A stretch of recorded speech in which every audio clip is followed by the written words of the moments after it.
Hey guys, sorry that the vlog didn't come out on Sunday. Well, just to kind of recap, Carlos did the first vlog.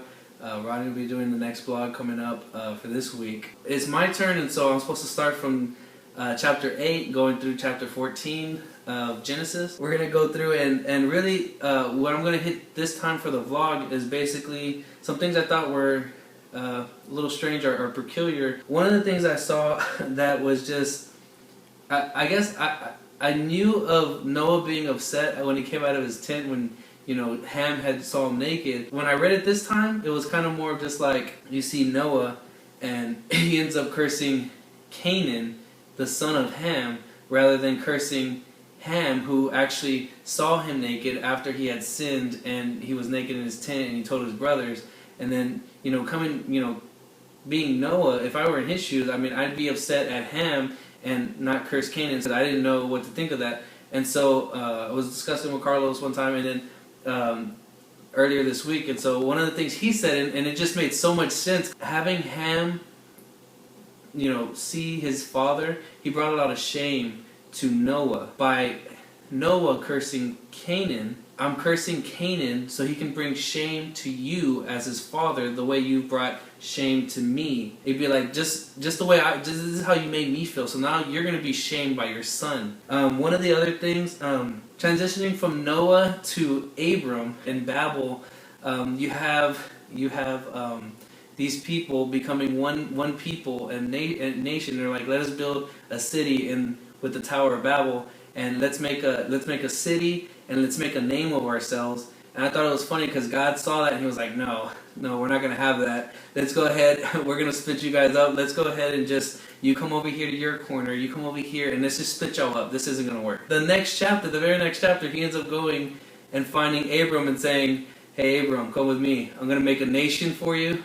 And I'm going to make a great name for you. I thought that was pretty funny just thinking about it, because I'm just like, well, how come they couldn't do it? But then all of a sudden you're just like, I'm God. I want to have you do it. Like, you're gonna do it, and I'm gonna make it through you just because you're pathetic. One of the main last things I saw was at the end in chapter 14. You have a guy named Melchizedek. He's a king. Well, Melchizedek means righteousness. He's a king of Salem, which means peace. And then on top of that, it says that he's a priest of El Elyon. He also brought bread and wine. And he also blessed Abram. The thing is that the bread and wine is kind of symbolic of communion. So he also had communion. He's a priest. He's a king. This is the first time you see, just right after they come out of battle, and you just see Abram. I'm gonna give you a tenth of of what I got from this battle.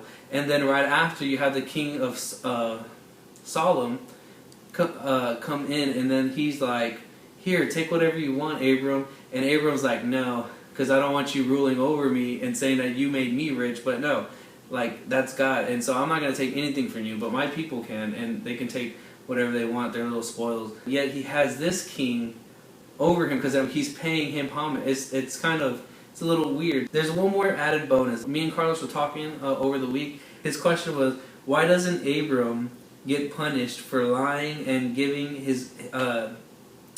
up his wife to Pharaoh? And Pharaoh and his house gets plagued. Why doesn't anything happen to Abram? And it's funny because he ends up profiting out of this. Things were going well for him in Egypt because of Sarai. And he ended up getting manservants, women servants, and they even got cattle and all sorts of stuff. And it seems like he gets off. But at the end, you see him getting scolded by Pharaoh. He was expelled by Pharaoh, so he getting kicked out of the country by Pharaoh. And it's one of those shameful things, because it's like, just because you gave up your wife so that you wouldn't get killed for your own benefit, which you weren't even sure that was going to happen. It's the same thing with our sins nowadays. Maybe it feels like you're getting off right now, but the people around you are suffering for it. But in the end, you'll be shamed by it. And so I thought that was really interesting, just to look at it in that perspective. So just want to thank y'all for listening, and we look forward to going through the Bible again, and this time it'll probably be on Sunday next time that I do a vlog. So, and we'll see what Rodney does coming up next week. It'll be good. So make sure to comment if you have any questions or anything like that, and we'll be able to get back to you on those. It probably won't be through a vlog though, so just so you know. All right, thanks. Bye.